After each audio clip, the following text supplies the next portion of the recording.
कामचोर देवरानी। एक बार की बात है, सुषमा अपने पूरे परिवार के साथ खुशी खुशी मोहन नगर में रहती थी। उसकी 2 बहुएं थी, पल्लवी और शिवानी। एक दिन दोनों बहुएं रसोई में काम कर रही होती है कि तभी उनकी सास सुषमा उन्हें बुलाती है। अरे बहू, जरा इधर तो आना।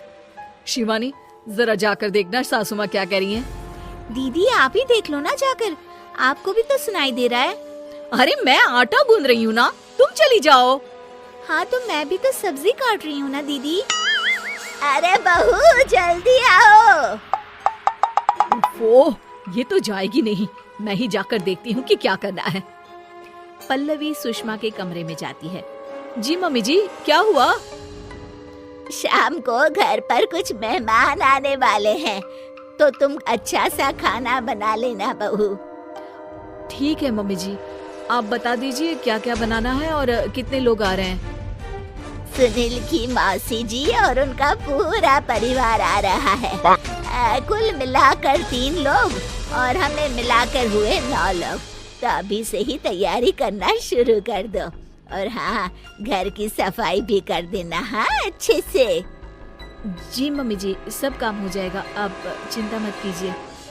पल्लवी शिवानी को घर में मेहमान आने वाले हैं इसके बारे में बताती है। क्या 9 लोगों का खाना बनाना होगा, घर की सफाई करनी है? बाप रे, सासू माँ ने तो हमें घर की नौकरानी ही समझ कर रखा है। ऐसा नहीं बोलते शिवानी, हम इस घर की बहू हैं और घर के काम करना हमारा फर्ज है। दीदी तो है ही सासू माँ की चमची, जब देखो सासू माँ सासू माँ। मैं तो इतना सारा काम नहीं करने वाली। शिवानी कपड़े लेकर गमला साफ कर रही होती है और चक्कर आने का नाटक करने लगती है। मेरा सर चकरा रहा है। तभी वहाँ पल्लवी और सासू माँ जाते हैं। अरे बहू, क्या हो गया तुम्हें? मम्मी जी, बहुत तेज सर में दर्द हो रहा है। तुम एक काम करो शिवानी, आराम कर लो। नहीं नहीं दीदी, घर में मेहमान आने वाले हैं, मुझे आपकी मदद करनी चाहिए। अरे कोई बात नहीं शिवानी, तुम आराम कर लो, मैं सब काम कर लूंगी। ठीक है दीदी, अगर आप इतना कह रही हैं तो आराम कर लेती हूँ। शिवानी आराम से अपने कमरे में मैगजीन पढ़ रही होती है। इसे कहते हैं आराम की जिंदगी। इतना सारा काम। चलो, सारा काम खत्म हो गया, शिवानी को देख आती हूँ। शिवानी अपने कमरे में ईयरफोन में गाने सुनते सुनते सो जाती है और उसके साइड में मैगजीन भी रखी होती है। पल्लवी वहाँ आ जाती है और वो सब देखती है। ओहो, तो मतलब सब काम चोरी का बहाना था। अभी बताती हूँ इसको। घर का सारा काम मुझे करना पड़ा और ये महारानी यहाँ मैगजीन पढ़ रही है, गाने सुन रही है। पल्लवी रसोई से एक प्लेट और चम्मच लेकर आती है और शिवानी को थाली बजाकर उठाने लगती है। शिवानी अचानक से उठती है। उठ गई महारानी, गाने भी सुन लिए, मैगजीन भी पढ़ ली। तुम तो बहुत बड़ी झूठी निकली शिवानी। तुमने सर दर्द का बहाना बनाया ताकि काम करने से बच सको। हाँ, बनाया बहाना, तो क्या करती, इतने सारे काम करती। मुझे कोई शौक नहीं है चापलूसी का। क्या चापलूसी?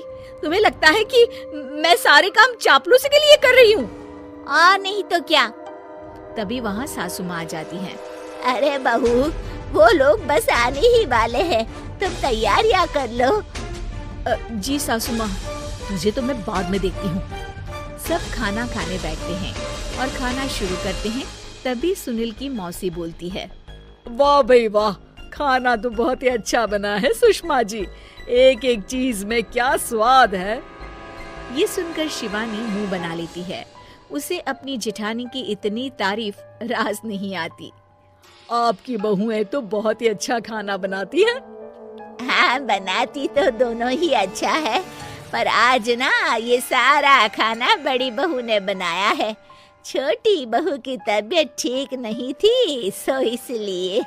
मानना पड़ेगा सुषमा जी, आपकी बड़ी बहू तो बहुत ही गुणवान है।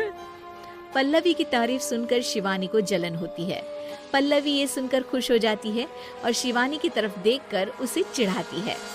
कुछ देर बाद मेहमानों के जाने का वक्त हो जाता है। मौसी जी सबके लिए उपहार लाई होती है। वो सबको शगुन के पैसे देती हैं और अंत में पल्लवी के पास आती है। तुम्हारे लिए शगुन का लिफाफा तो है ही, पर बहू तुम्हें एक और उपहार भी मिलेगा इतना अच्छा खाना बनाने के लिए। मौसी अपने सोने के कंगन निकालकर पल्लवी को पहना देती है। ये लो, ये मेरे मनपसंद कंगन है, अब से ये तुम्हारे हुए। धन्यवाद मौसी जी। ये देखकर शिवानी तो पूरी तरह से जल जाती है और गुस्से से रसोई में चली जाती है। तभी वहाँ पल्लवी आ जाती है और उसे अपने कंगन दिखाने लगती है। देवरानी जी, अब आपका सर दर्द ठीक तो है ना?